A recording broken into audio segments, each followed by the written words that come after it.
Até onde tu iria para completar uma missão? Essa é a pergunta que passa pela minha cabeça enquanto eu contemplo a escuridão que banha Harran, a cidade onde é situada o game Dying Light. Essa missão e esse jogo, por vezes, são um só, misturados numa tempestade de grito e luta pela própria vida, que se estende por dias longos e noites terríveis. No vídeo de hoje, vamos atrás dessa história, para entender como esse jogo salvou um estúdio depois de um belo fracasso, vendeu até parir uma franquia e ainda assim não conseguiu se salvar de si mesmo.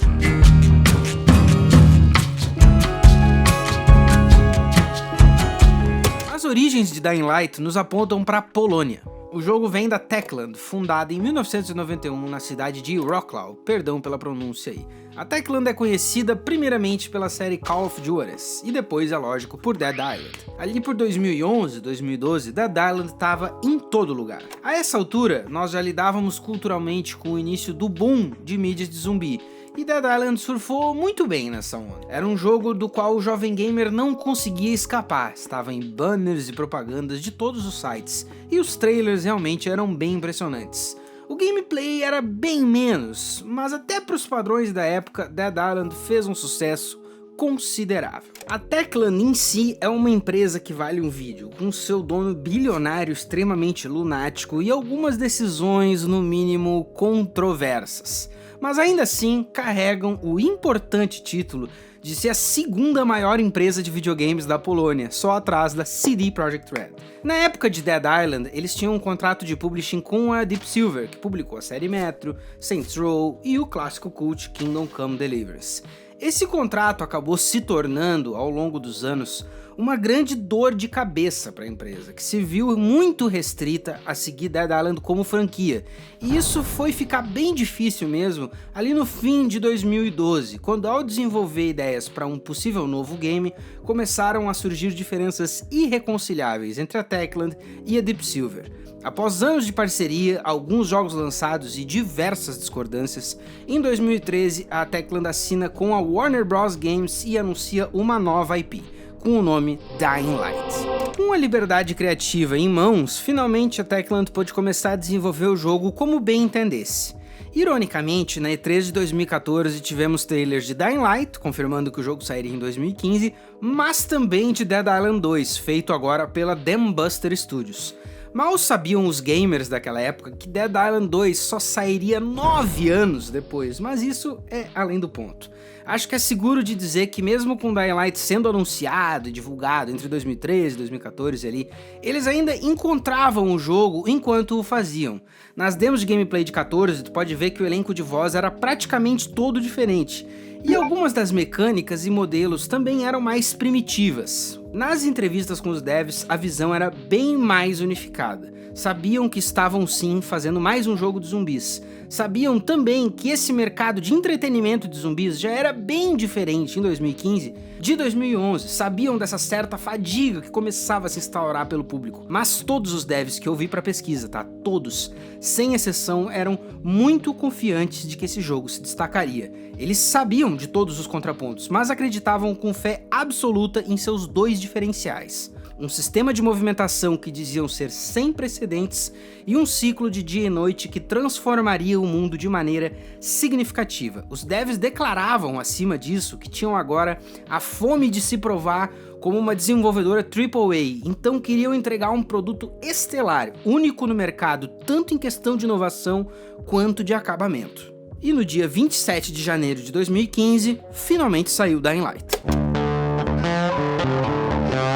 Cá estamos com mais um jogo que é bonito demais. Dying Light é um espetáculo visual, contrastando cenários vastos com cenas horripilantes, tudo na elegância e maestria. E eu digo isso correndo o risco de ser previsível, pois os inscritos já viram esse filme antes. Battlefront 2, Mad Max, Last of Us 2, Bloodlines, todas as reviews recentes do canal citam como pontos fortes os visuais desses games. Inclusive, deixa o seu like e se inscreve aí, que a gente tá vindo só com review quente, tá? Mas a verdade é a seguinte, se interesse por games bonitos for um crime, me prenda imediatamente, sem medo de ser feliz. Porque pra mim, o lance é que todos esses jogos são de qualidades visuais diferentes, e Dying Light não é uma exceção. Escolher retratar uma cidade fictícia no leste europeu, pra mim, é uma decisão acertadíssima, que libera esses devs para poderem usar outras referências, tratando o jogo de uma maneira que os competidores não conseguem buscar. Quantos jogos de zumbi são feitos nos Estados Unidos? Só um é em Harran e esse é Dying Light. Mas ainda existe um ponto a ser feito também sobre a própria natureza dessa suposta beleza. A noite escura caindo pela cidade tem o seu valor, traduzindo a experiência da luz morrendo no apocalipse de uma maneira sem igual. Mas ao mesmo tempo, para preencher os interiores desse mundo vasto, creio que vários copia e cola foram usados. No macro, Dying Light é um deleite sempre. No micro, porém, a experiência vai variar mais e diversas casas vão se parecer uma com a outra, tanto nos slums quanto em Old Town, as duas áreas imensas pelas quais o jogador navega. Isso não mancha a questão visual a ponto de jogá-la para baixo, porém, tá? E mesmo saindo 10 anos atrás, eu acho que o jogo ainda se sustenta muito bem em gráficos de hoje em dia. Claro que ele foi ajudado por diversos patches ao longo dos anos, mas tudo serve para, no fim das contas, ainda comover, dos sóis intensos às chuvas castigantes, da noite escura ao feixe da lanterna. Não te entrega a estética eterna de um Bloodlines ou a fidelidade gráfica de um Last of Us numa cutscene, mas algo misturado entre os dois extremos que funciona muito bem para essa narrativa. Agora, a movimentação, senhoras e senhores, essa é o grande achievement. A confiança dos devs era baseada na verdade mesmo. Aqui foi criado algo único. Vão existir jogos mais bonitos, gameplays mais justos, fanbases maiores, mas só Dying Light joga como Dying Light. O tal do free running, dito coloquialmente como parkour, é uma delícia de experienciar. Nosso protagonista voa pelos telhados, escalando o que der na telha, e mesmo que se erre no pulo às vezes, ou que uma manobra crie mais problemas do que deveria, tudo é feito num flow extremamente divertido, que fica cada vez mais intenso conforme tu vai ficando confortável com o controle. Tem uma curva de aprendizado, sim, mas as 2 primeiras horas servem para ir cimentando bloco a bloco esse gameplay. Kyle Crane é o nome do nosso herói e ele é um agente secreto, mas nessa missão vai ter que dançar conforme a cidade manda, e aqui a lei é verticalidade. Harran é super lotada de zumbis e só a altura vai te proteger de verdade. Então o início do game já te força a ir se habituando com isso, que é um diferencial entre outros jogos de zumbi, querendo ou não. Essa estranheza inicial da jogabilidade, acredito eu também que combina muito com a própria estranheza que o Kyle Crane sente largado dentro desse apocalipse. Muito do que fundamenta esse jogo, claro que veio de filosofias de Assassin's Creed, ou então de ideias que o Mirror's Edge criou, né? Mas ouso dizer que pelo menos o Assassin's Creed ele consegue superar com folga, pelo menos os títulos mais recentes, né? Mirror's Edge é um jogo que eu ainda tenho que experienciar, então não vou incorrer no ato falho de falar mal dele aqui. É comum que o jogador se torne um pro player de parkour ao longo das 40, 50 horas que um gameplay normal desse jogo requer. E por mais que o início seja estranho, é pegar a firmeza que o controle vem forte, a ponto de depois outros jogos parecerem devagar demais em comparação. É claro, também, que o movimento excelente não seria nada sem motivação, e aqui entra outro ponto positivo. A sede de Dying Light por pura e simples ação. Ação de filme, frenética e lunática no seu entretenimento. Ele é dito nas Wikipédias da vida aí como um jogo de survival horror, ou Action Survival, se tu for ler no Steam da vida. E eu acho que o Action Survival Horror é a sequência que mais verdadeiramente descreve. É um jogo que põe a ação em primeiro lugar, acima de qualquer coisa. Ele brinca com diversos tons dessa ação, e é aí que a fluidez do game transparece com excelência. São momentos de combate visceral justapostos com fugas alucinantes, roubos intensos que contrastam com buscas desesperadas e muita corrida a todo momento, onde teu próximo pulo pode te levar para uma safe house ou para um telhado podre que cria mais problemas do que resolve. Essa imprevisibilidade é outro fator interessante que mantém o jogador sempre alerta, sem saber exatamente o que pode acontecer. Navegando no mundo aberto, a gente é sempre confrontado com a bruta quantidade de zumbis, opressora se comparado aos sobreviventes. A cidade inteira praticamente morreu e agora eles querem justamente a tua carne. Isso fica bem evidente ao tentar abrir uma fechadura na porta de uma rua ali, ou então buscar airdrops. Os inimigos são muitos e tu nunca vai conseguir ter um momento de paz completo. Tudo reforça essa tensão permanente, tudo empurra o jogador a estar sempre em movimento, sempre buscando, sejam novas armas, objetivos principais ou itens de crafting. E para falar de outra coisa que é um ponto de contenção grande entre gamers ao redor do globo, eu julgo que Dying Light tem uma imersão de gameplay muito bem construída. É fácil demais de se perder nesse mundo, justamente porque a ação faz tu focar no momento a momento de gameplay. Ele tem essas sessões de história que são mais oscilantes e a gente vai discutir um pouco mais pra frente no vídeo, mas até nessas tem um cuidado de deixar a voz do Kyle Crane um pouco mais alta que a dos outros NPCs, como se fosse tu mesmo que tá falando. O jogo ele é em primeira pessoa, então ele faz o que ele pode para com que o jogador se sinta como o Kyle Crane. Tu olha para baixo, tá ali as pernas dele, ele troca de roupa, todos esses badulaques estão ali. E eu acho que tem uma questão também que, claro, tu não vai controlar as falas dele, tu não vai controlar os diálogos, as coisas que ele diz ou que ele pensa, mas tu pode controlar como ele se veste e como ele se defende, criando assim a tua versão única do personagem para cada gameplay que tu quiser fazer. Isso tudo é ajudado em partes pelo fator de progressão, que tem nos seus pontos positivos beneficiar as coisas que tu mais usa. Quer melhorar mais parkour? Pratica na cidade, e a mesma coisa serve para o combate. Tudo isso torna a experiência muito vivida, colando pontos gerais de narrativa com o gameplay de uma forma que não é comum de ver nos videogames de hoje em dia. Mas já que falamos em combate, eu preciso dizer, o jogo é muito violento, tá? Para alguns isso pode ser um demérito, mas eu acho que a narrativa dele não poderia ser contada de outra forma. Uma cidade inteira foi contaminada e para se salvar diante disso, só quem estiver realmente disposto a sujar suas mãos de sangue. O survival tá ali nas tags do jogo, né? E realmente Dying Light te obriga a lutar por essa sobrevivência. Por boa parte, o combate é feito no mano a mano e as armas brancas realmente causam seu dano de uma maneira bem visual. É uma sanguinolência capaz de enjoar os estômagos mais fracos. Os corpos se despedaçam, incendeiam ou se eletrocutam sem muito pudor. A quantidade de inimigos em quase todos os momentos é outro fator que colabora para o banho de sangue dessa crescente tensão que o jogador vai sentindo.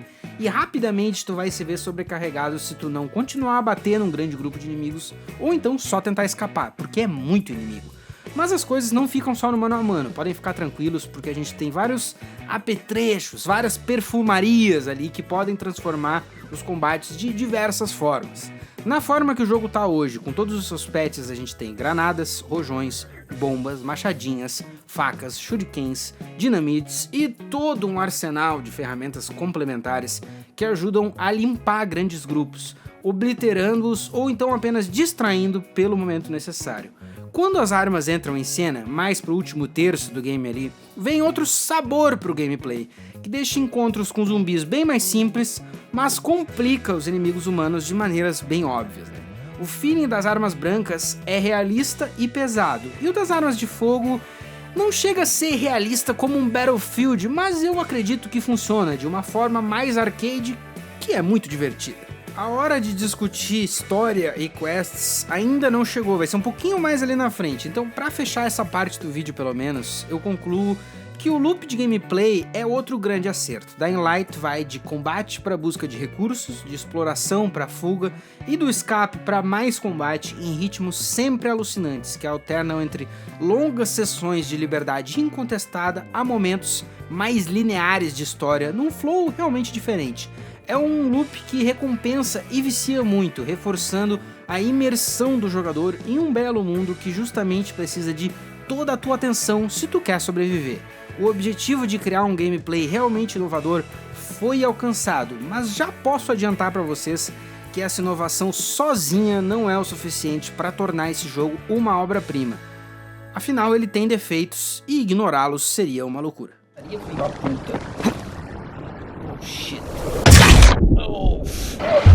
Tem alguns problemas que vêm do jeito que Dying Light foi feito e outros que vêm do jeito que Dying Light está agora em 2025. As duas coisas são difíceis de separar, porque quem jogou ele lá atrás não vai perceber tantos problemas dele hoje em dia e vice-versa, mas eu acho que é importante a gente ter um panorama geral para entender o estado em que essa nova franquia se encontra hoje em dia. E o primeiro problema que eu tenho com o jogo é justamente um produto de como ele está hoje, se tu resolver comprar ele na Steam por causa desse vídeo, por exemplo. Tudo começa quando tu abrir Dying Light pela primeira vez.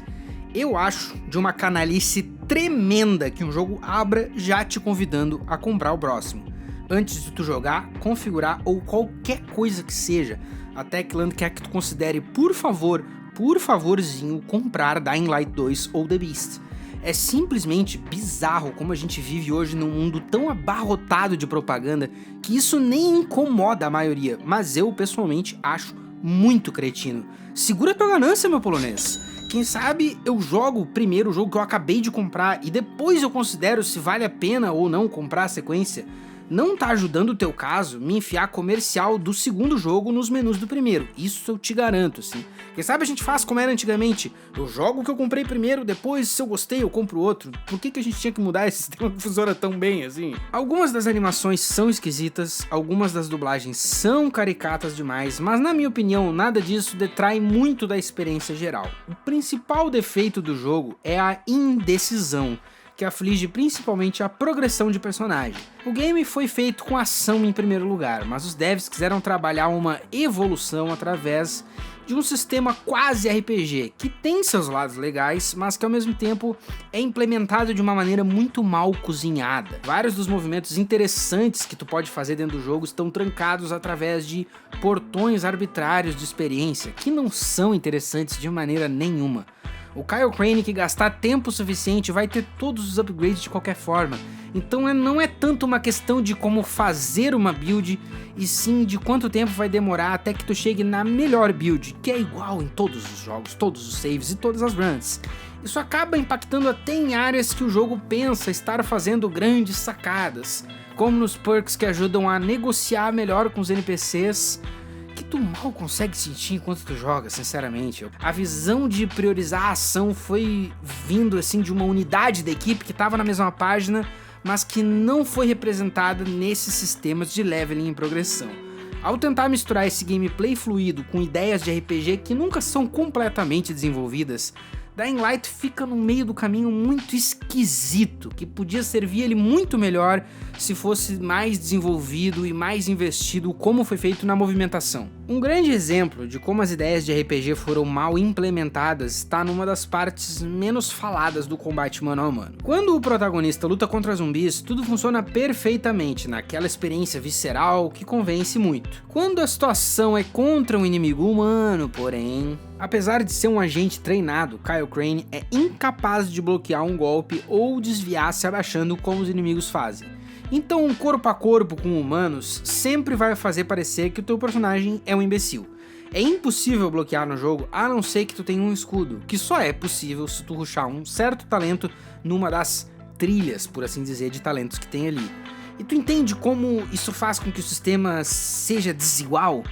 É bizarro como um agente especial treinado não consiga bloquear um golpe de facão, mas o jogo precisa que assim seja para que tu queira desbloquear o escudo via trilha de talentos Burraldina.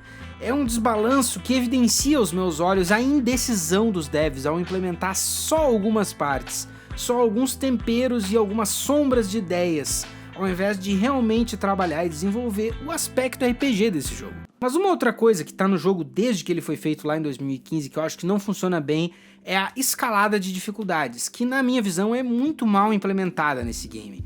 Ele usa aquele sistema clássico de reger a dificuldade via números point blank, assim, então fica muito irreal tu jogar no Hard ou no Nightmare, dar um headshot num inimigo humano e não matar porque não bateu o dano que tem que dar. Cara, um headshot no jogo que é pra ser survival, ele tem que ser instant kill. Na minha visão, não tem discussão contra isso. Deu um headshot claro, o bicho tem que deitar, não tem outra explicação. Senão, a coisa fica muito arcade, de um jeito que arruina qualquer imersão. Fora que nas dificuldades mais difíceis, o jogo realmente spama de uma maneira insuportável os mais chatos dos zumbis, que são os gritões viral, que tu pode ver correndo atrás de ti lá à distância, e fazem um fiasco sempre inconfundível. Tu não vai ter como achar que eu tô falando de outra coisa aqui, porque são aqueles que arrombam uma porta lá a 500 metros de distância e tu já vem escutando... Esse tipo de mob cansa muito rápido já numa dificuldade normal, só que nas mais complexas eu acho que a coisa passa do ponto de uma maneira que não te permite andar por 2 minutos no mapa sem fazer barulho nenhum, que tu já vai escutar o pandemônio desses caras. Mas a essa altura, vamos ter uma conversa franca. O grande ponto de contenção de Dying Light, sem sombra de dúvida, é a história. Ela poderia ser destroçada aqui enquanto falamos dos pontos negativos, mas o interessante pra mim é como temos nessa história diversas ideias, algumas que brigam entre si a todo momento, inclusive. Não podemos esquecer que esse foi um jogo que saiu em 2015. A essa altura, o mundo de entretenimento já tinha se banhado no sucesso de uns Walking Dead, uns Last of Us e uns Left 4 Dead da vida. Por 2015, precisamente, começa a queda de popularidade do Walking Dead, que se mostrava até ali um fenômeno imparável. Isso é importante para ilustrar que no meio de tantas e tantas histórias possíveis que se podiam fazer no mundo de zumbis, a Techland resolveu ir por uma rota bem mais complexa, por mais que às vezes soe convoluta demais. Nós somos Kyle Crane, um agente especial do Global Relief Effort, ou GRE, como é chamado ao longo do game. Esse agente é enviado para a cidade isolada de Harran para recuperar um arquivo com informações sensíveis ou confidenciais que está nas mãos de Kadir Suleiman, um coronel militar que age como governador da cidade-estado de Harran. Suleiman foi posto lá pela GRE e usa esses arquivos sensíveis ou confidenciais como uma alavanca de chantagem.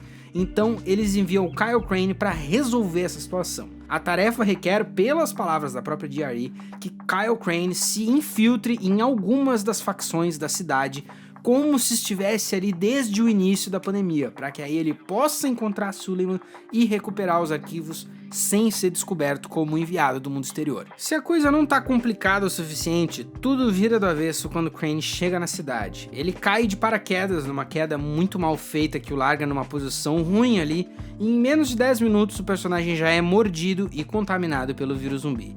Esse é um dos clichês mais monótonos dos videogames, na minha opinião, porque ele faz com que o jogador tenha que lidar com uma aflição que não foi o jogador que causou, né? Mas ele também não quer que o cara já comece contaminado pela história. Não, tu tem que ver o cara sendo contaminado sem poder fazer nada e depois tendo que lidar com isso. Então é uma coisa meio esquisita, assim. Mas ainda assim eu dou o benefício da dúvida e seguimos a nossa aventura criando caos. Crane é resgatado por um casal de runners, mas a ordem dos zumbis é tão grande que acaba levando um deles, numa sequência realmente desesperadora. Essa sequência, inclusive, apesar dos pesares, ela serve muito bem para exemplificar o tamanho da trama e a força da ameaça com a qual estamos lidando. Se os runners experientes não conseguem lidar com a quantidade de zumbi, quem somos nós para tentar o mesmo? Afinal de contas, o Crane caiu aqui de paraquedas, né? Ele é literalmente a expressão caiu de paraquedas aqui, ele literalmente caiu.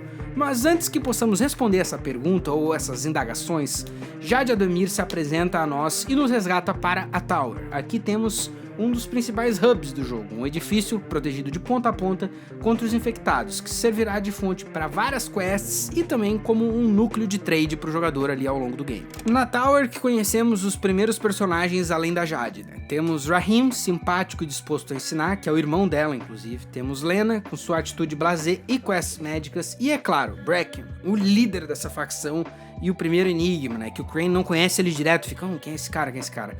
Mas um dos momentos mais legais da história é de fato conhecer ele, conversar com ele, e aí descobrir quando ele conta que antes do apocalipse ele não era nada mais, nada menos do que um instrutor de parkour, e é por isso que a facção da Torre tem essa habilidade tão bem desenvolvida e tão diferente das outras entidades que estão nessa cidade. É por isso também que tem tantas plataformas e ruas verticais, por assim dizer, feitas ali acima dos telhados, porque o Bracken mandou os caras que ele ensinou a fazer parkour instalar justamente para que a navegação seja facilitada. É um daqueles momentos que é muito prazeroso de experienciar. Além de ser uma grande sacada, cola muito bem gameplay e narrativa sem forçar cenários irreais. Outro temperinho muito legal da história que nos é dividido ali no início do jogo, que tem que ser mencionado, é o fato de que o apocalipse aconteceu justamente quando Harran ia sediar os Global Athletic Games, que seriam as Olimpíadas do atletismo desse mundo ficcional, que já reuniam todos os atletas e comitivas na cidade, mas antes da inauguração a pandemia estourou.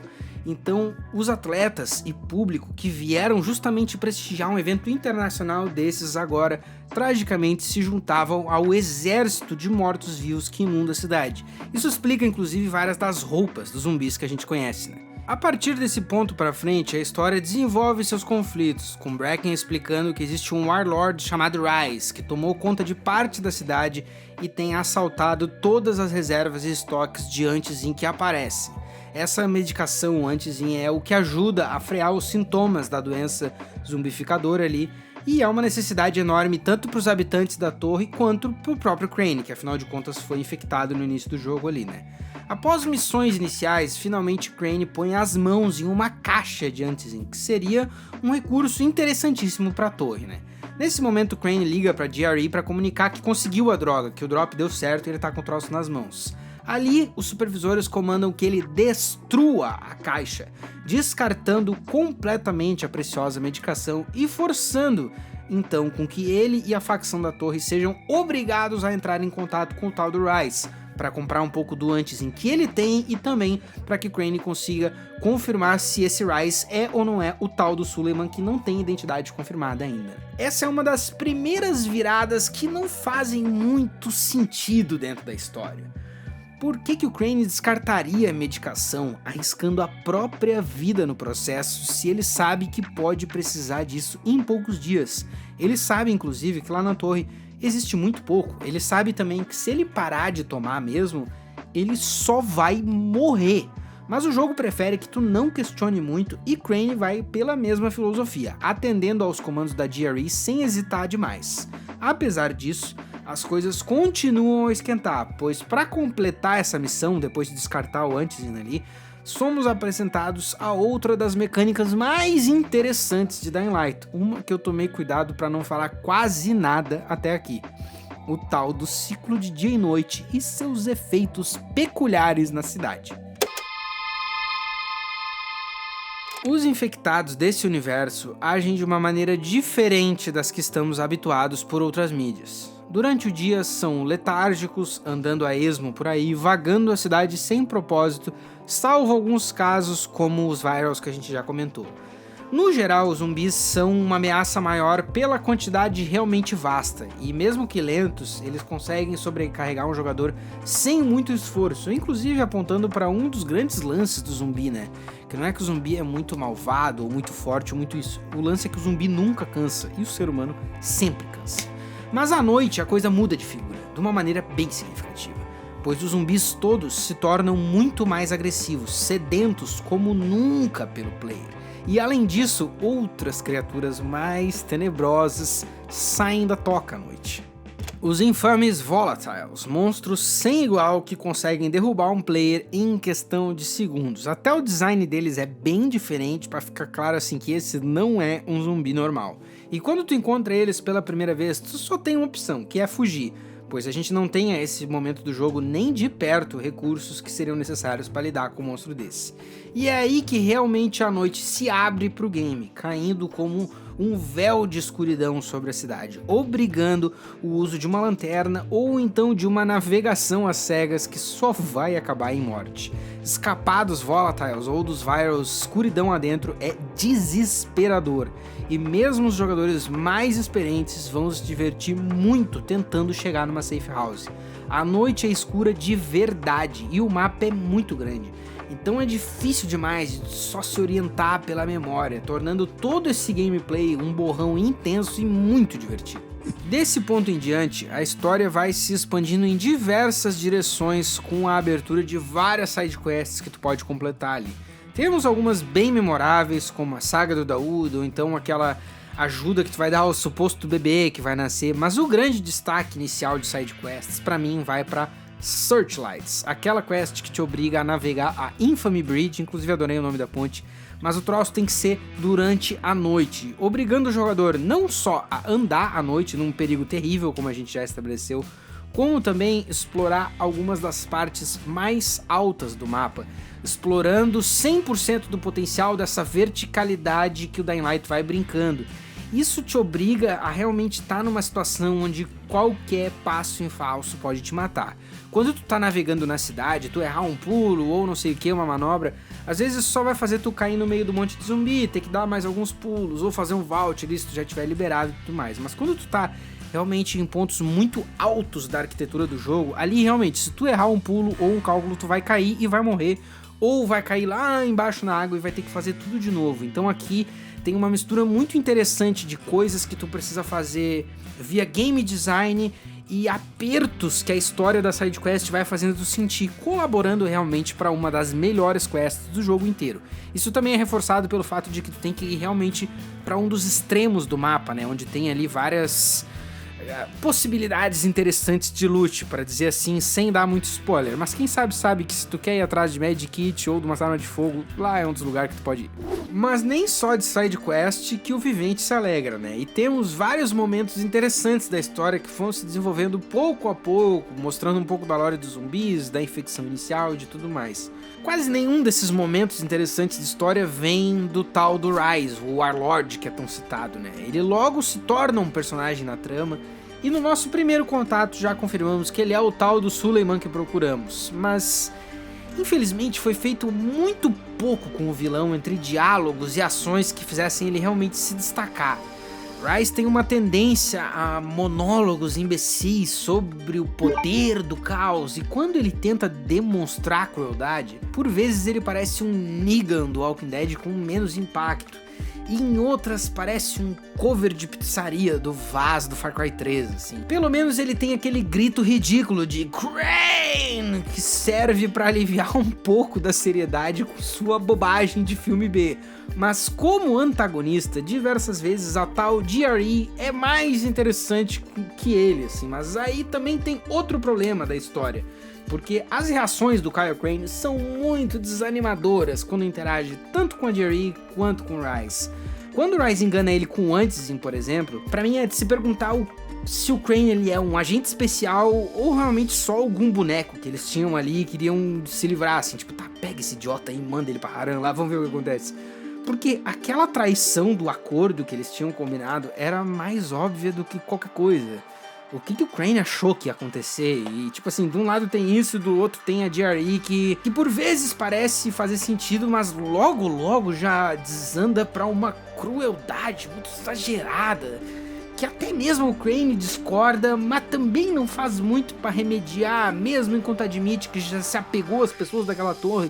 Então tem um caga e desocupa moita que eu acho que não funciona bem pra urgência que essa narrativa quer te passar. Na minha experiência, os personagens secundários como Bracken, como Spike, como Rahim, esses sim oferecem reações mais realistas e humanas à trama do que os que estão no elenco principal. Alguns desses ficam faltando sabor quando o assunto são interações em game. Por exemplo, o Spike ele reage a quase nada se tu tá no mundo fora da cutscene, né?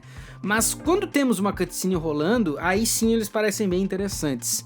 E é por isso que quando o Rahim morre, eu não consigo fazer nada além de empatizar. Claro que é uma morte bem telegrafada quando ele fala de um corte na perna, e claro que todo o plano do Rahim para explodir um ninho de volatiles é um plano louco, mas o jogo já tinha deixado bem estabelecido até aqui que o Rahim estava disposto a morrer pela causa, completamente desconectado de qualquer outra razão que fosse para viver. Então a morte dele faz completo sentido, apesar da previsibilidade. E também, na minha opinião, é um dos poucos momentos onde o nosso Crane realmente demonstra emoções humanas, xingando o guri, eu não acredito que você é burro, mas lamentando também, segurando o corpo do garoto, triste, excomungando porque ele teve esse plano idiota e teve que sacrificar a sua vida de uma maneira tão leviana. A essa altura, falando em termos de história principal, nós já passamos da metade do jogo, e aqui as tensões estão altíssimas entre a facção de Rise e os Runners, e é nesse momento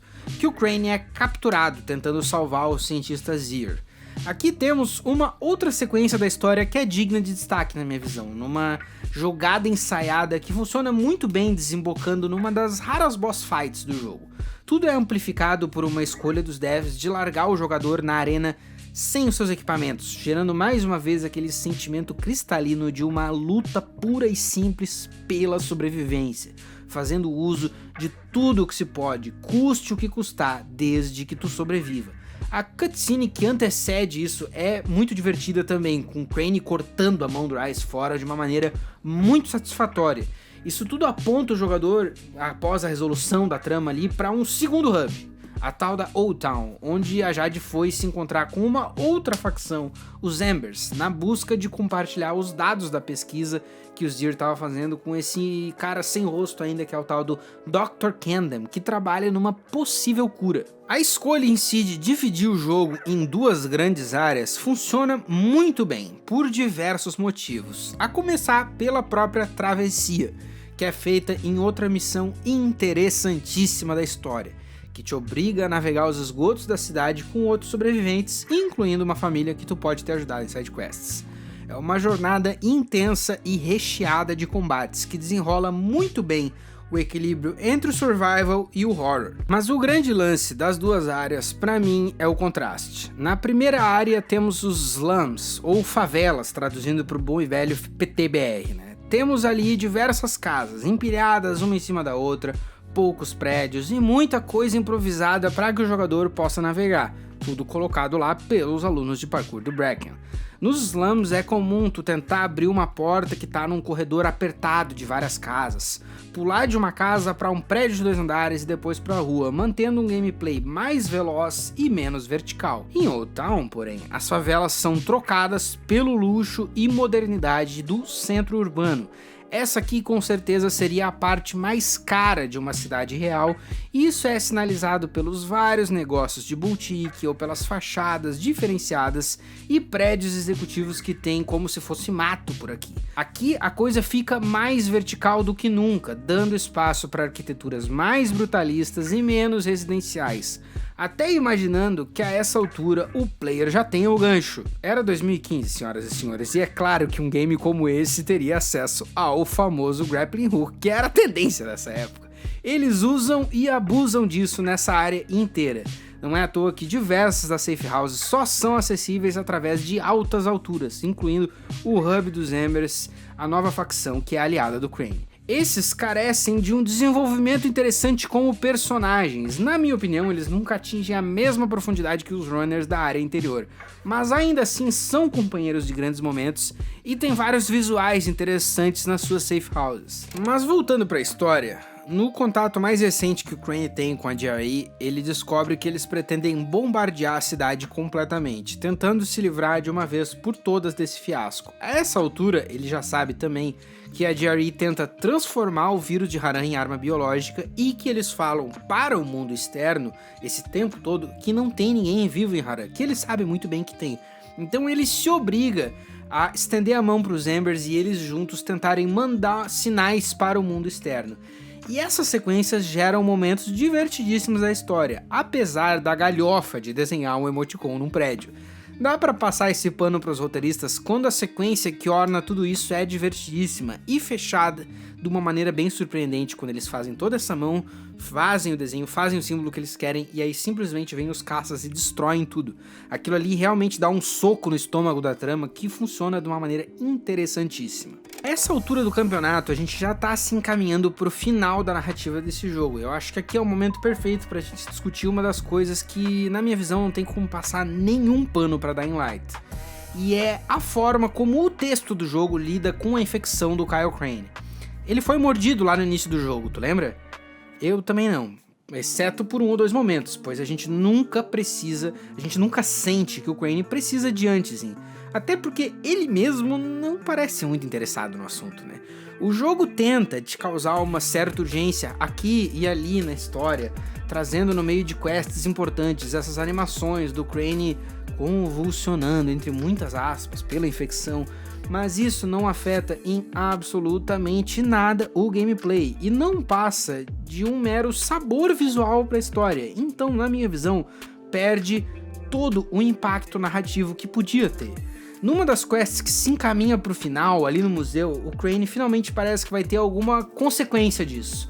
Mas todo o assunto vai pela janela quando ele encontra a Jade, a mulher que nos resgatou, que agora a gente veio resgatar do Rise, e daí quando ele encontra ela, descobre que, assim como o irmão dela, Jade foi mordida. Ali, Rise, com seu papo imbecil de sempre, nos oferece mais um falso dilema, entregando o suficiente de antezinho para curar só um de nós. Mas esse não é um jogo onde temos qualquer escolha, então antes que possamos fazer qualquer coisa, Jade nos injeta com a cura depois de uma daquelas sequências psicodélicas a la Far Cry, que não é tão ruim quanto um segmento da Faith, mas não impressiona em nada também. A Jade acaba daí morrendo nos braços do Crane, e esse sim é outro momento onde conseguimos sentir as raras emoções de Kyle Crane, indicando que o cara só é capaz de sentir quando ele vive coisas extremas como um luto gigantesco ou a raiva incomparável. Mas outro momento vem logo em seguida, tá? Com aquela boss fight que coloca o Crane no limite de suas capacidades contra o segundo em comando de Rise, o formidável Tariq. Sou sempre sincero com vocês, então vou admitir que essa aqui foi a luta mais difícil do jogo pra mim. Eu morri várias e várias vezes e derrubar o Tariq foi algo que foi muito satisfatório pra mim, jogando no medium, tá?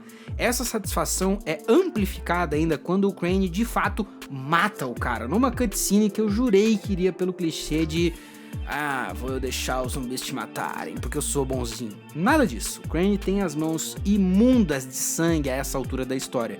E ele age de acordo aqui, abrindo a garganta de Tariq, enquanto declara numa das melhores linhas do jogo que aquele ali não é o tipo de ponta solta que tu deixa sem amarrar. Sem Jade, ou Jade, como ele gosta de chamar, né? Sem Rahim, sem salvação, sem nada, o Crane decide então que ele vai jogar todos os seus esforços em acabar de uma vez por todas com os planos da GRE e de quebra matar o Rise, se possível tudo numa tacada só. Ele não quer mais escapar, e sim ele quer vingança. E aqui a gente se encaminha pro final da história, onde a coisa parece que só tá melhorando narrativamente. Teve várias quests de história em seguida que são muito boas. E quando a gente consegue ativar a torre de rádio e finalmente avisar pra todo mundo que ainda existem sobreviventes em Harran, temos outro momento bem satisfatório. A quest é muito boa e também acaba nesse momento raro onde o nosso protagonista experiencia sucesso sem nenhum plot twist, sem nenhuma ressalva que deixa o sucesso com um gostinho bem amargo. Isso é uma coisa rara em Dying Light. E é ótimo ver o Crane mandando a GRE finalmente se fuder, finalmente tomando alguma ação afirmativa sobre a própria situação. Ver os caças dando meia volta quando antes eles explodiram um prédio é ótimo e dá o pingo de esperança que faltava para de fato encarar o fim do jogo. Em outros vídeos, eu evitei de detalhar os finais de vários dos jogos, porque eu acho que uma review dessas pode ser informativa para quem já jogou, mas também para quem quer jogar pela primeira vez. E eu acho que experienciar os twists da história a seu bel prazer, sabendo o que esperar, mas mantendo uma certa surpresa, é uma coisa que é muito interessante para o consumidor de um conteúdo como o nosso. Só que quando a gente fala de Dying Light, a coisa tem que ser diferente, porque eu acho que falar do final de Dying Light e entrar no detalhe desse final é preparar os jogadores para evitar frustrações, como aconteceu comigo quando eu joguei pela primeira vez. Só que antes do final, temos um último twist esquisito da história. Sim, senhoras e sim, senhores, temos mais uma virada convoluta que muitos diriam como desnecessária, mas vamos lá. Finalmente, o Crane chega nos laboratórios do Dr. Kendem e troca uma ideia com ele, onde a gente descobre que Amir, o namorado da Jade que morreu lá no início do jogo, esse Amir também era um enviado da GRE. Mais um desdobramento que não agrega em muito na história, além de confundir e levantar suspeitas. Sei lá, pra mim perde um pouco do impacto da história do Crane quando eles dão a entender que o Amir também era um cara que veio da GRE, mas acabou simpatizando com a torre e se rebelando contra o Global Relief Effort. Parece que alguém deu uma mordida na tua pizza antes dela chegar na tua casa, entendeu? O cara já morre no início do jogo e choca o jogador. O que agrega na trama ele ter esse subplot revelado no final?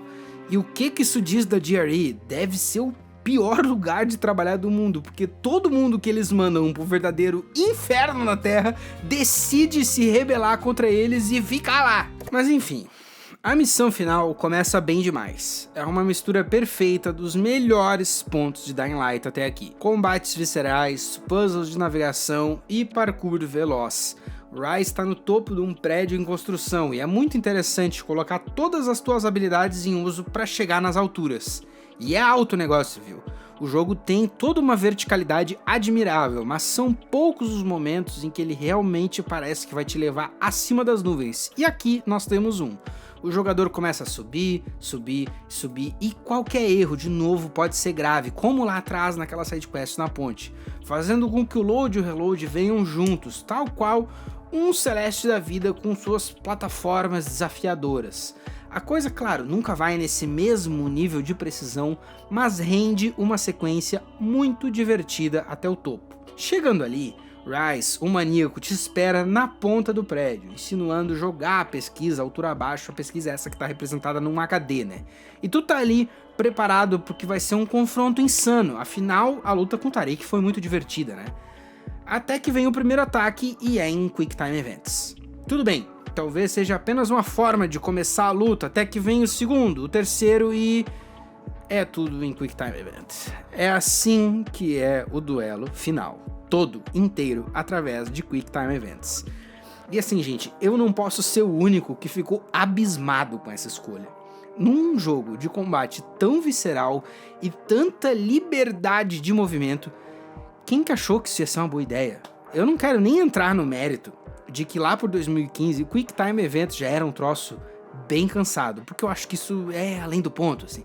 E porque mesmo que fosse uma tendência ainda relevante naquele ano, de qualquer forma, isso não tem nada a ver com os conceitos e ideias que o Dying Light quer te proporcionar. Eu não comprei esse jogo pra jogar o Walking Dead da Telltale. Se eu quisesse isso, era só jogar uma coisa da Telltale. Mas ainda assim, ali estão os Quick Time Events, e se tu errar um, começa a sequência de novo, tendo que ser forçado a ouvir o Rise se palestrar de novo, com aquela maneira imbecil de sempre, com o poder do caos, e será que tu vai conseguir controlar o teu destino, Crane? Cara, esse aqui não é um jogo que eu tenho opção de escolha, então para de falar disso.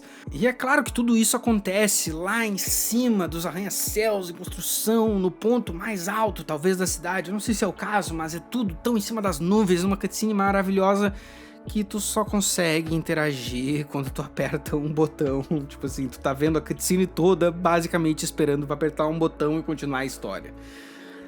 Vocês não podem ver, mas eu tô com as mãos levantadas, assim, tipo assim, incrédulo, porque pra mim isso aqui é simplesmente lamentável.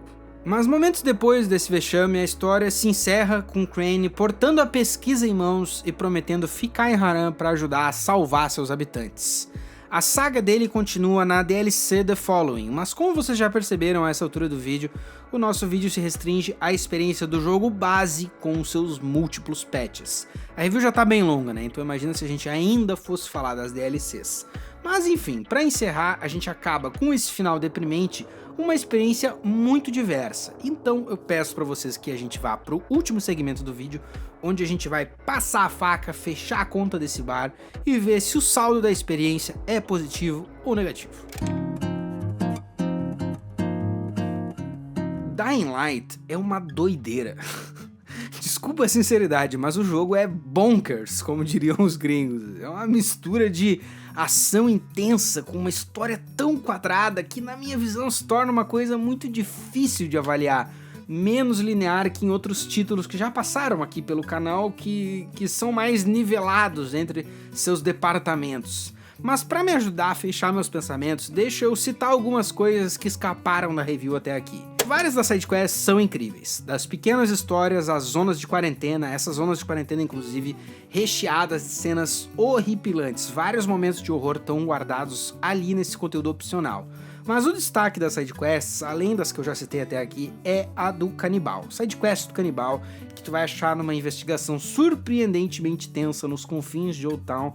E essa sim, essa vale eu guardar o que acontece para que tu possa experienciar sozinho pela primeira vez. Essa quest, inclusive, é outra que realça a música, um ponto muito bem feito do jogo que eu não citei até aqui. Tanto em quesito de trilha sonora, de FX e tal, como a música in-game que os personagens escutam. Um baita acerto do desenvolvimento que acabou escapando da review até aqui. Outra coisa que não foi muito comentada, a variedade de inimigos, que se mostra, na minha visão, como um grande acerto da Techland, até pela ideia do ciclo de dia e noite que fez serem desenvolvidas coisas únicas, né? Se fossem só o Biter, o Viral, o Goon e o Toad, não seria nada de novo, meio Left 4 Dead essa ideia assim. A gente precisa do Volatile, a gente precisa do Bomber e de todos os outros que compõem a galeria de inimigos. Esse jogo tem bebê zumbi, tá? Isso é outra coisa que ia passar batido no vídeo, mas que tá aqui e que da metade pro final ali aparece mais de uma vez. Assim como num Days Gone da vida, o Dying Light coloca ali o seu inimigo polêmico para mostrar que ele não é um jogo como todos os outros. Mas não é a primeira vez que a Techland faz isso, né? Então, no fim das contas, nada de novo sob o sol aqui. A última consideração que eu vou fazer antes da gente fechar a conta de vez é que joguei boa parte do jogo single player, tendo apenas algumas contribuições esporádicas do meu amigo Vitor Chagas, que também trabalha neste canal aqui que vocês estão assistindo. E inclusive o Vitor é o cara que tá ali comigo olhando toda a escuridão de Dying Light naquela cena bem inicial do vídeo lá, tá? Jogar isso aqui multiplayer é muito divertido. A possibilidade de uma resenha monstra se multiplica exponencialmente, porque qualquer tarefa em game se torna um evento muito divertido. Claro que a maior parte do meu gameplay foi single player e tem uma qualidade ali também, mas eu acho que Dying Light é um desses jogos que vale a pena jogar das duas formas. Com tudo isso dito, no fim das contas, eu fico com a impressão que a chave para gostar de Dying Light é não levar ele muito a sério. Aproveitar o que tu puder da ação frenética, dos belos cenários e da intensidade do horror, descartando as choradeiras e os momentos imbecis que a trama tenta passar por filosofia profunda. Rise é um antagonista idiota e a Jerry não funciona da maneira que deveria. São presentes demais para ter o mistério de uma Umbrella e incisivos de menos para ter a influência de uma Arasaka no gameplay. Então fica como uma empresa vilã que não funciona com todo o potencial que poderia ter. Mas esse maldito gameplay, o maldito gameplay é bom demais. Pela madrugada, mas o gameplay do jogo é divertido. E isso é um mérito enorme para a equipe, que realmente, na minha visão, conquista um legado único aqui. Correr quase que voando pelos telhados de Harran é divertido demais e vicia de uma forma que dá vontade de voltar pro jogo, apesar das burrices da trama ou da insistência da Techland em predar o teu bolso com anúncios. O jogo pelo jogo, o minuto a minuto da gameplay, esse é irretocável desde que tu encontre a tua dificuldade que funciona melhor pro teu gameplay. Ele é um survival de mundo vasto, cheio de coisas interessantes, mas não adianta procurar aqui uma narrativa profunda ou sistemas de RPG que realmente funcionem. Do RPG, ele só fica com o game mesmo, porque o roleplaying é praticamente nulo.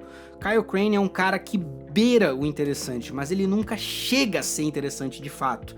Na minha visão, é um personagem que carece de um passado, e por vezes parece um Agent 47 do Hitman, assim, como se tivesse apenas spawnado fora do mapa e sido designado a entrar. E até o Agent 47 hoje em dia tem uma história bem interessante em volta dele, né? Os personagens principais de Dying Light, até mesmo a Jade, são pouco desenvolvidos, e o que temos aqui são vultos de ideias mais legais. Porra, o cara literalmente dropou na cidade de paraquedas e ninguém se importa muito com isso, além de um comentário ou outro na passada.